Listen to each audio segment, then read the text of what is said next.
Decíamos, esta noticia no es una noticia precisamente feliz. Soy la primera que odia tener que hablar de esto, pero si no lo comentamos nosotros, no lo comenta nadie.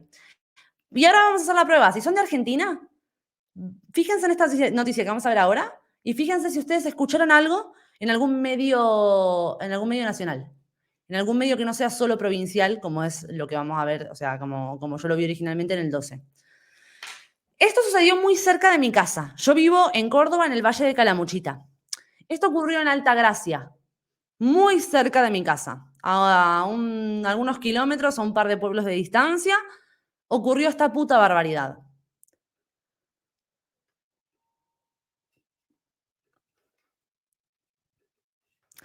Horror en Altagracia. Detuvieron a una mujer acusada de matar a sus 2 hijos adolescentes. Y hay detalles interesantes.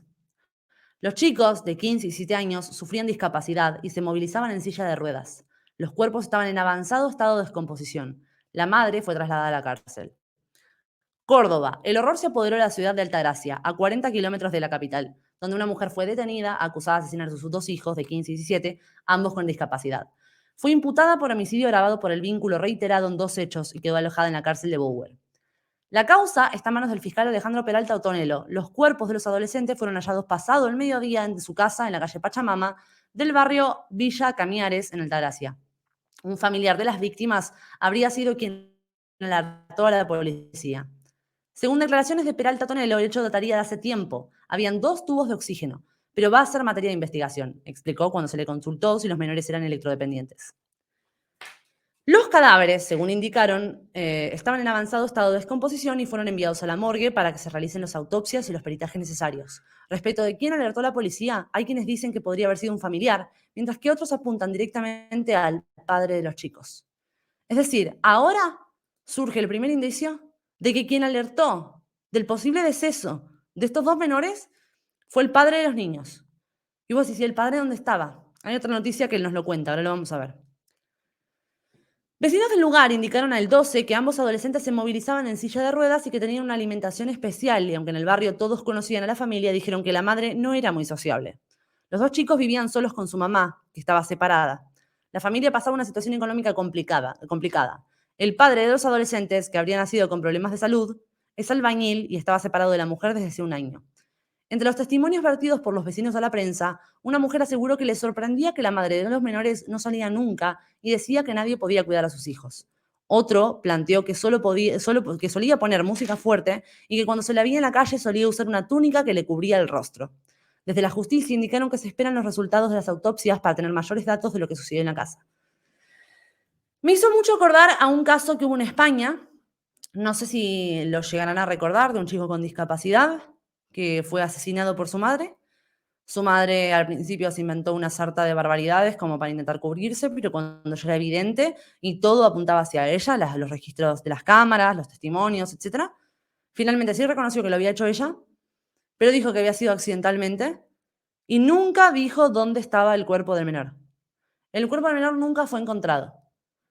En este caso nos encontramos algo similar y también algún que otro dato que nos puede ser relevante.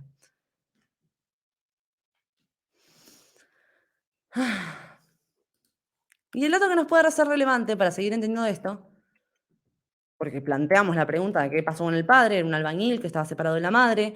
Aparentemente, según la declaración de los vecinos, fue el padre el que alertó a la policía del posible deceso de sus hijos. Ojito, porque además hay noticias que yo me cruzo. Voy a decir antes de ponerlo en pantalla. Hay noticias que yo me cruzo, que me las cruzo porque están asociadas a la temática a la que me dedico, ¿no? O sea, me las mandan, me las publican o las resuben páginas dedicadas al tema de falsas denuncias, de obstrucción de vínculos, derechos de los niños, etcétera.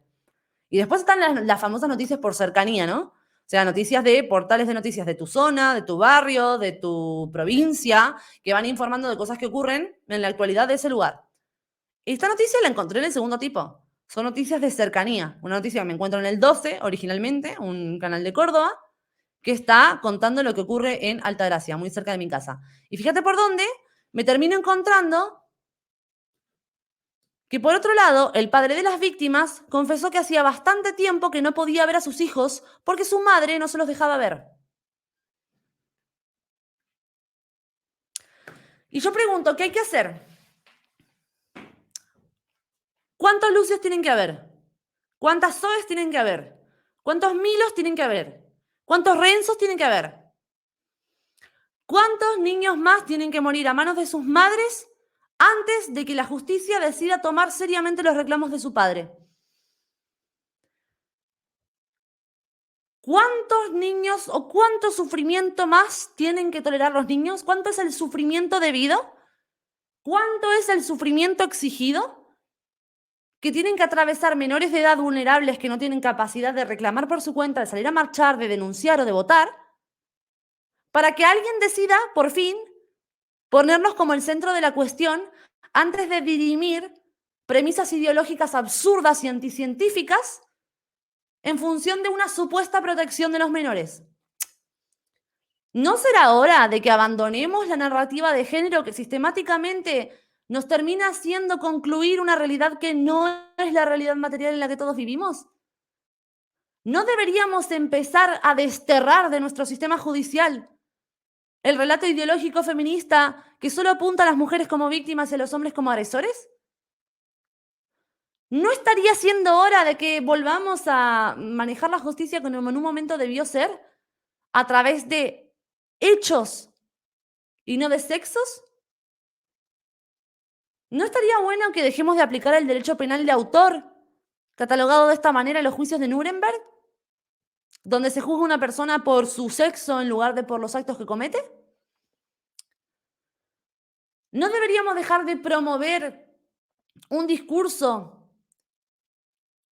que dota de impunidad a las madres agresoras y despoja de cualquier herramienta a los hombres que buscan proteger a sus hijos? ¿Qué tiene que ocurrir? ¿Por qué este padre llevaba tiempo sin ver a sus hijos? ¿Porque unilateralmente la madre no le permitía que los viera? Y a este padre solo le dieron bola cuando tuvo que llamar porque capaz sus hijos habían muerto.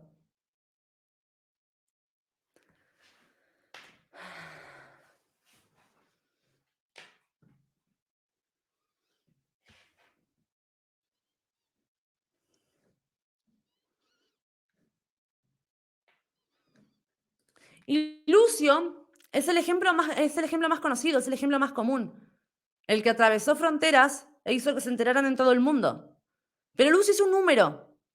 La última vez que hablé con Ramón Dupuy, el abuelo de Lucio, él mismo, con su asociación civil, la Asociación Civil Lucio Abel Dupuy, contabilizó someramente y con los escasos recursos que uno puede tener individualmente desde una asociación civil, de forma totalmente rudimentaria, más de 123 asesinatos a niños, de los cuales la mayor parte fueron asesinados a manos de sus madres.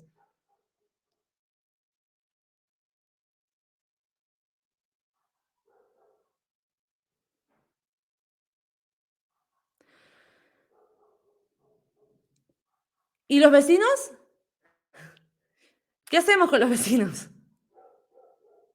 Porque está bien, yo no soy madre. Y probablemente yo no sería la más indicada para dirimir lo que es un padre recaliente porque el hijo se mandó una cagada cagándolo a pedos con algo que ya se va de las manos. Pero sí sé reconocer cuando algo claramente se va de las manos. Si yo de repente tengo una vecina que saca a los hijos en una silla de ruedas y con la cara cubierta, y lo único que escucho venir de esa casa es música fuerte, ¿no debería ser una señal de alarma? ¿Por qué somos, como en el caso de Lucio lo vimos, por qué elegimos ser la maestra o el papá de un compañerito que después dice, no, yo la verdad es que pensaba que pasaba algo, pero la verdad no, qué lástima. Se tiene que morir el pibe, tienen que matar al pibe para que vos salgas a decir, sí, no, capaz podría haber hecho algo yo, capaz algo vi. Esto sucedió acá al lado donde estoy viviendo yo, en Altagracia. Esto está pasando en tu barrio, está pasando en el mío. Y que quizás somos los vecinos de algún niño que está en una situación así. Entonces, por favor, Si las instituciones no van a hacer nada, si el sistema judicial no va a hacer nada, si la política no va a hacer nada, si los medios no van a hacer nada, ¿quién mierda va a hacer algo? ¿Nosotros? ¿No nos queda otra?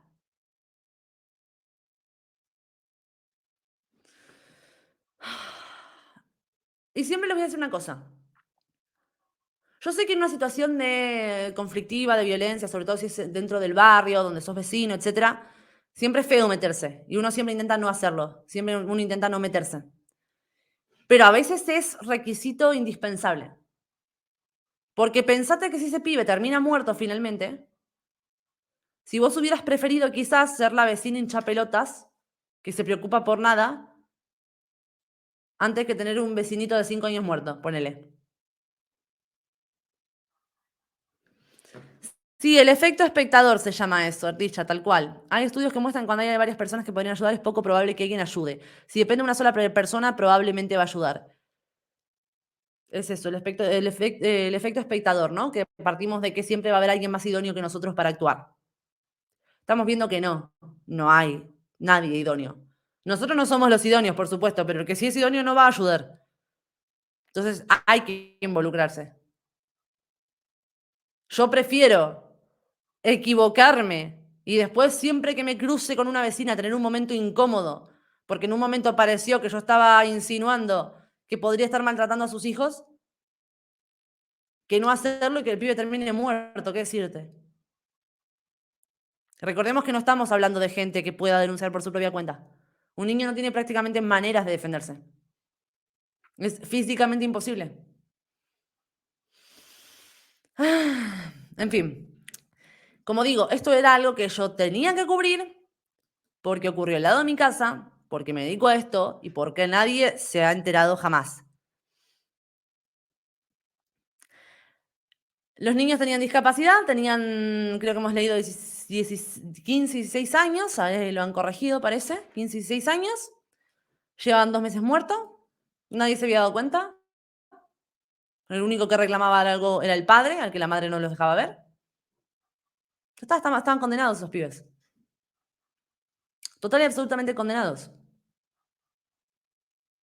¿Esos niños viven en un mundo lleno de malas personas? No, no. Esos niños viven en un mundo lleno de buenas personas, donde están a cargo de malas personas y donde las buenas personas son lo suficientemente cobardes como para no hacer nada para salvarlos. Es eso. Y si ustedes tienen hijos, les pido que se lo imaginen con sus propios hijos, que son sus hijos los que están en riesgo, que hay terceros que son buenas personas y que pueden ayudarlos y que por cobardía no lo hacen. O tus sobrinos, o tus nietos, o tus hermanos.